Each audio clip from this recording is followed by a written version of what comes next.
प्यारे दोस्तों को नमस्कार। आपका दोस्त और आज का होस्ट चेतन सहरावत आज फिर आपके सामने आ पहुंचा है और आज हम चर्चा करेंगे एक कविता के माध्यम से ज़िंदगी की राह के बारे में, इस भीड़ के बारे में, जिस भीड़ या जनसंख्या को आज हम जीवन मान चुके हैं और इनके भीतर भी बहुत सारे अपवाद पैदा हो रहे हैं। मानवता घिस रही है, हमारी सभ्यता का निष्क्रमण होता जा रहा है। हम मान्यताओं को, अपनी शुभ मान्यताओं को आज गिरता हुआ देख रहे हैं।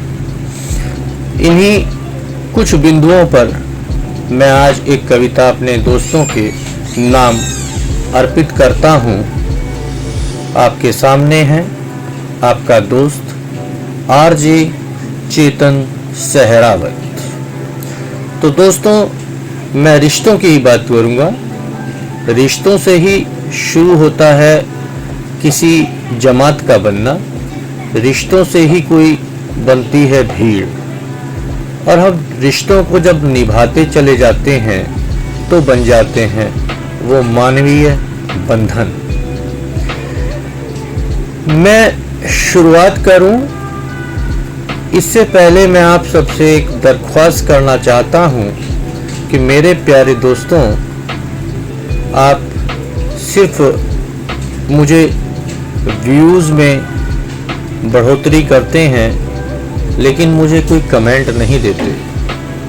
हाँ, कमेंट ना देना इसलिए भी संभव हो सकता है कि आपका मित्र चेतन सहरावत अभी शायद कोई बड़ा शायर नहीं है, बड़ा कविताविद नहीं है, लेकिन किसी के हौसले को थोड़ा सा बढ़ाने के लिए आप उसे कुछ कमेंट्स तो दे ही सकते हैं। और मैं तो अपने दोस्तों से कहता हूँ कि मुझे पॉजिटिव कमेंट्स ना दे करके नेगेटिव कमेंट्स ज़रूर दें, जिससे कि मैं अपनी कमियों को आप सब के लिए बहुत जल्दी दूर कर सकूं। आज हम रिश्तों की बात करते हैं, रिश्तों की अंगड़ाइयों के बारे में बात करते हैं। जिंदगी की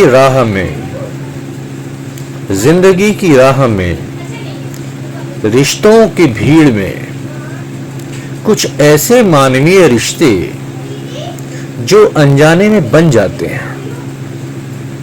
जिंदगी की राह में रिश्तों की भीड़ में कुछ ऐसे मानवीय रिश्ते जो अनजाने में बन जाते हैं और उन्हें हम ताउम्र निभाते चले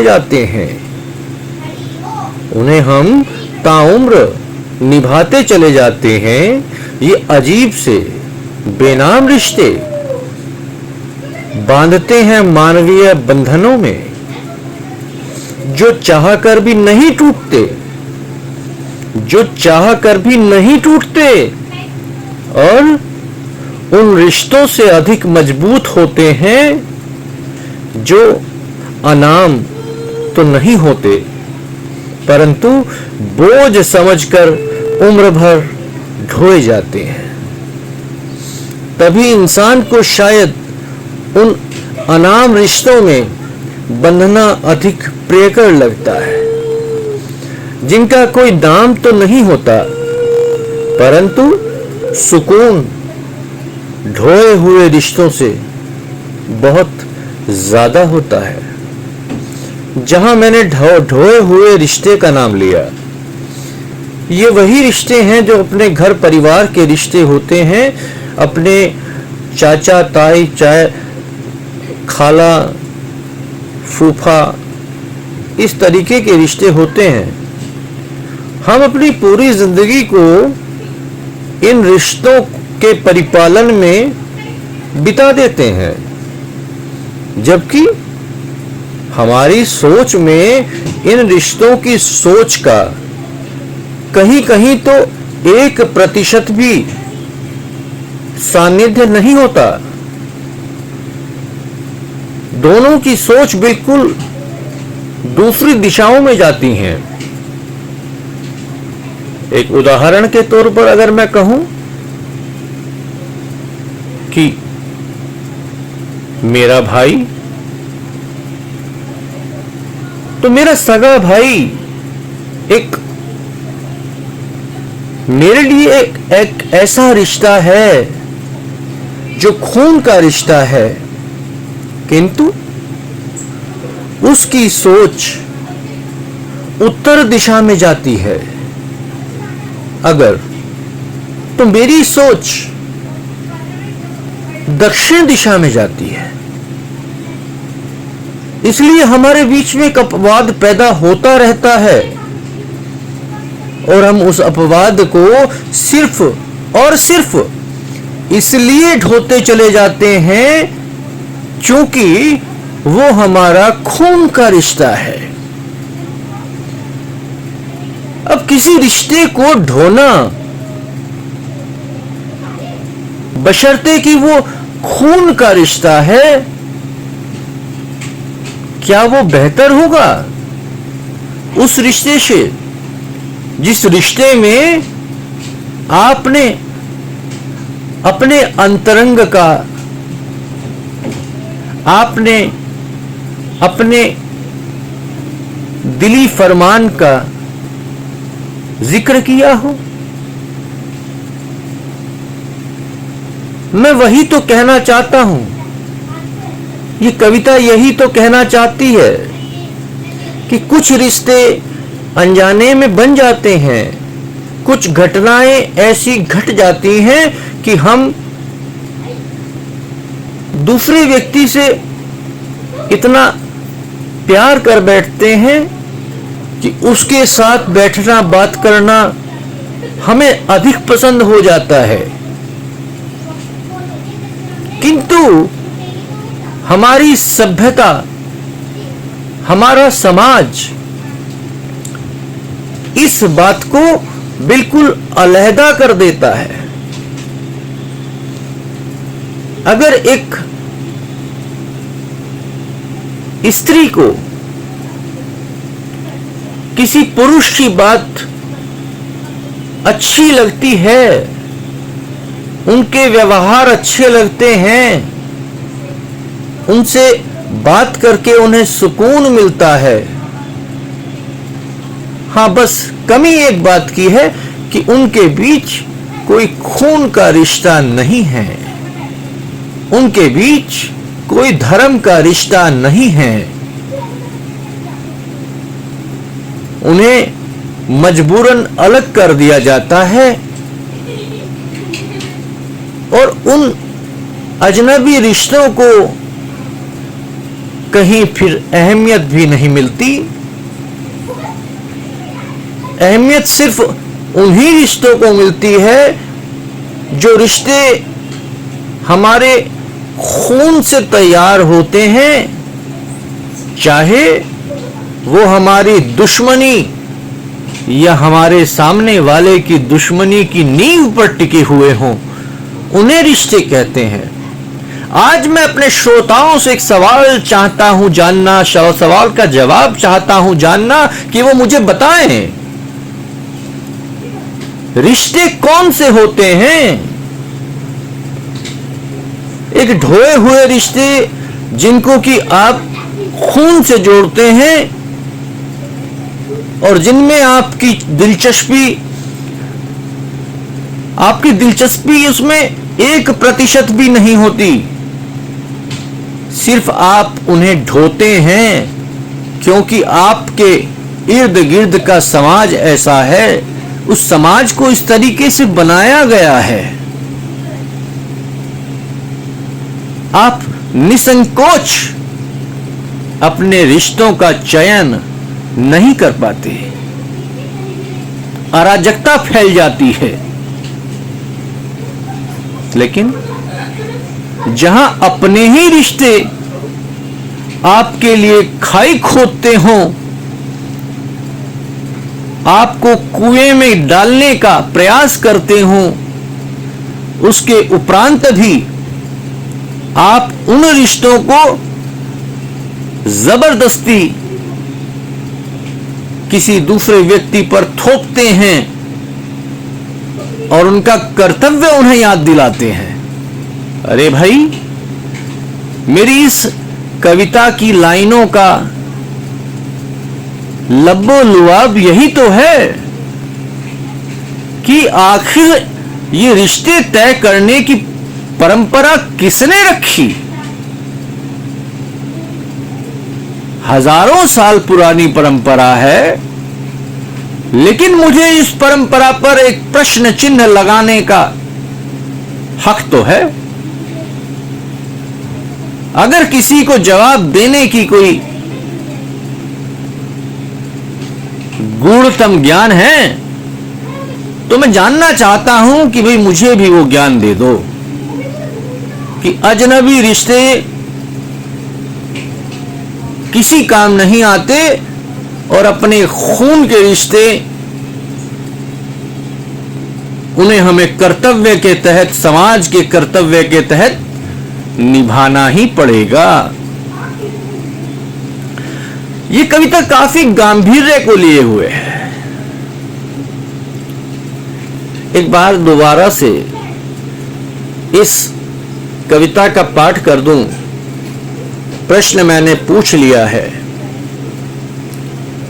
जिंदगी की राह में, रिश्तों की भीड़ में कुछ ऐसे मानवीय रिश्ते जो अनजाने में बन जाते हैं और उन्हें हम ताउम्र निभाते चले जाते हैं।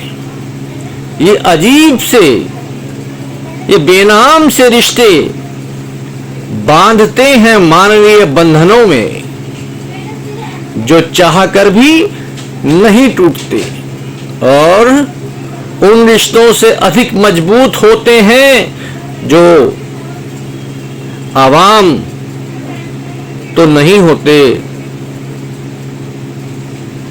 न अनाम होते हैं,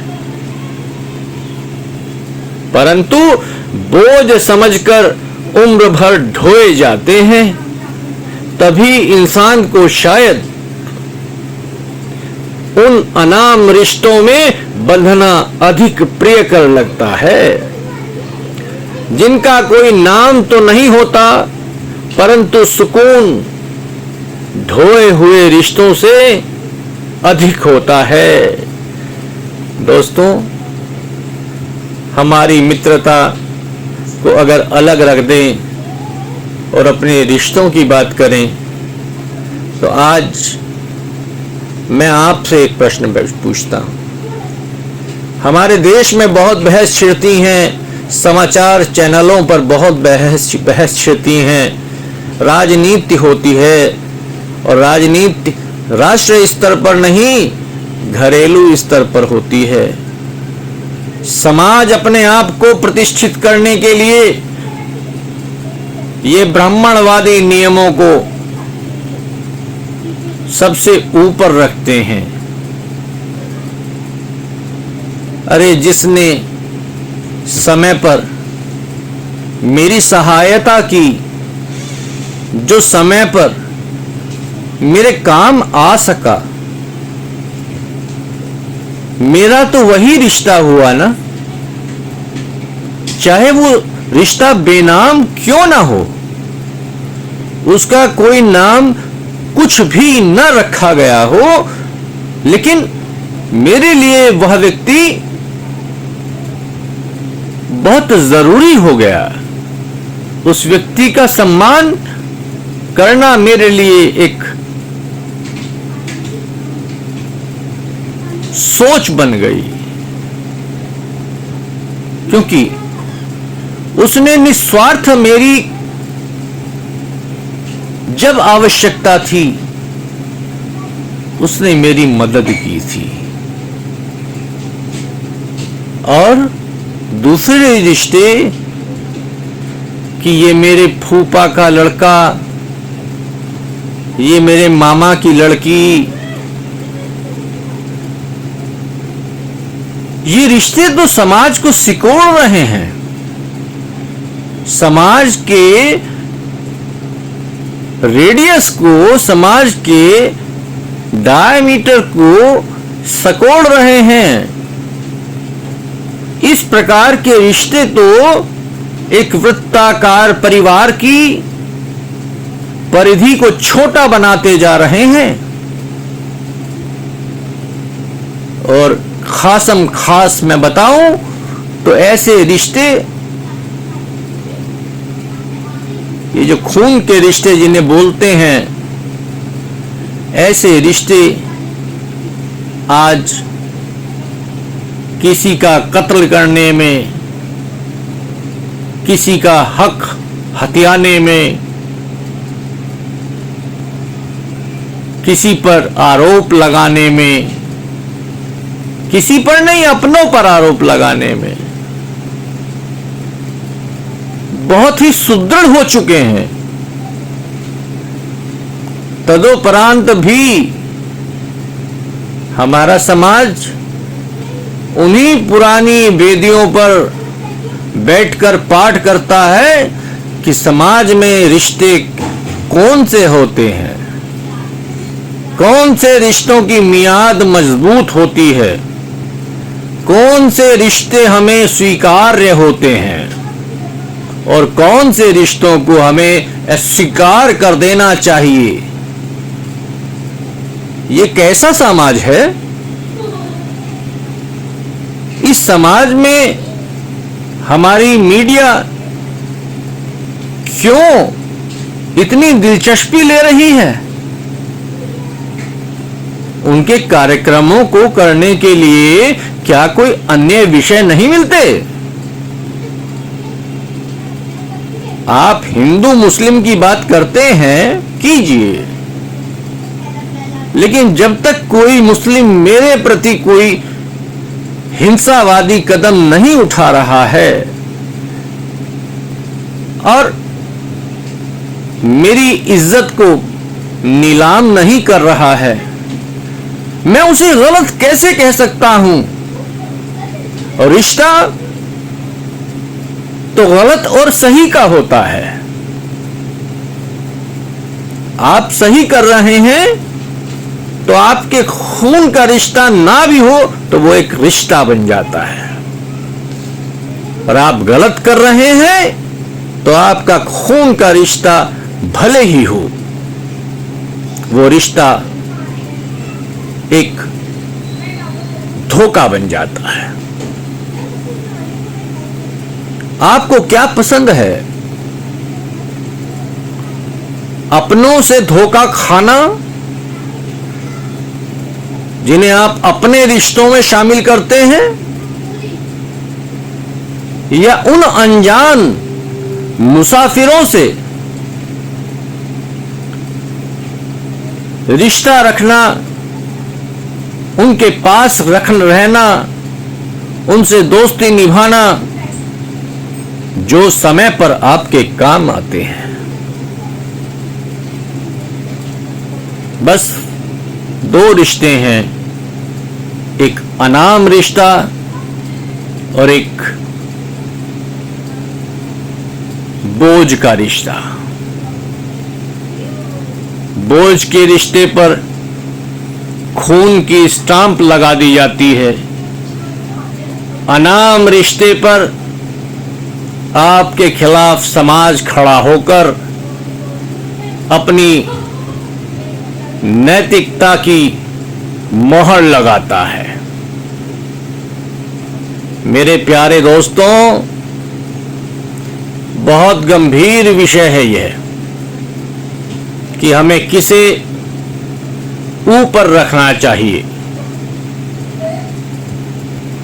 यह कोई दम का विषय नहीं है और ये ऐसा भी विषय नहीं है कि मैं आपसे कोई गलत काम करवाने के लिए आपके समाज को तोड़ना चाहता हूं, बल्कि मैं तो यहां समझाना चाहता हूं कि जिस समाज को आप बना रहे हैं, जिस समाज का आप निर्माण कर रहे हैं, उस समाज की पृष्ठभूमि, उस समाज की आधारशिला आखिर किन रिश्तों पर रखी जा रही है। और क्या आप जानते हैं कि कौन से रिश्ते उस फाउंडेशन को एक मजबूत इमारत देंगे? अपने रिश्ते या वो अनजान रिश्ते जो जाने अनजाने कहीं भी आपसे टकरा जाते हैं और आप उनको कभी भुला नहीं पाते, उनका अपने प्रति कोई छोटी सी आवश्यकता में भी खड़े हो जाना, ऐसी कहानी को नहीं भूल पाते। और जहां अपने रिश्ते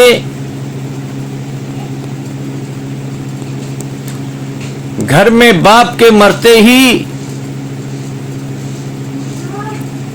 अपनी अपनी संपत्ति को टोहने पर अपना पूर्ण मस्तिष्क लगा देते हैं, मृत्यु होकर निमटती नहीं, वो अपने अधिकार क्षेत्र को, उनसे संबंधित कागजों को अपने नीचे तहबंदी में लगा देना चाहते हैं। और ज्यादा नहीं, मुश्किल से 8 या 10 दिन बाद उन्हीं कमरों से वो अट्टाहस की अटखेलियां, अट्टाहस भरी अटखेलियां, उनकी आवाजें बड़े आराम से सुनी जा सकती हैं। और ये जाना जा सकता है कि ये इनका, इस परिवार का सर्वोपरि व्यक्ति जब उन्हें छोड़कर जाता है, तब उनके वंशज पैसों की गठरी पर कौन पहले बैठे ये तय कर रहा होता है। दुख किस चीज का? समाज के सामने 2 आंसू बहाकर 10 दिन में ठहाके मारने और टेलीविजन देखने के कार्यक्रम शुरू हो जाते हैं। ये प्यार किस काम का? फिर मैं वही सवाल पूछता हूं कि ये अनजाने रिश्ते जो ईश्वर हमें यदा कदा भटकते हुए रास्तों में उनसे हमारा आमना सामना करा देता है, वो रिश्ते ज्यादा मजबूत होते हैं या सिर्फ एक खून से पैदा रिश्ते, एक खून से जुड़े रिश्ते जिनमें आपको हमेशा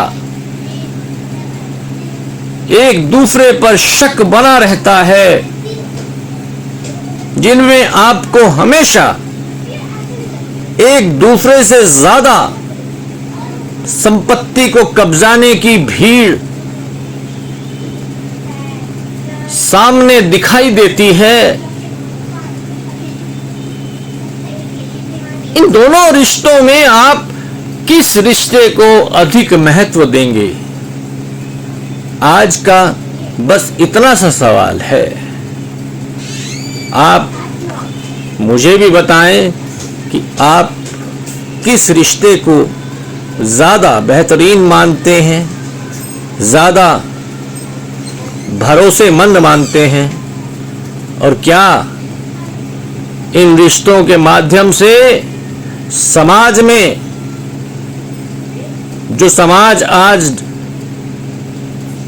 डोल गया है, जिस समाज की दहलीज आज उखड़कर गिरने वाली है, क्या वो अनाम रिश्ते आज इस समाज को बचा सकते हैं? चिंतन कीजिए और मुझे भी बताने की कोशिश कीजिए। मैं अति प्रसन्न होऊंगा अगर आप इस बारे में सजीवता से अपने विचार रखें। मैं आपके सामने हूं, आप मेरे सामने हैं, आप मुझे सुन रहे हैं। मैं आपको नहीं जानता, ये अनाम रिश्ता है, लेकिन मैं आपसे कोई पैसा कमाने के लिए ये रिश्ता कायम नहीं कर रहा हूं।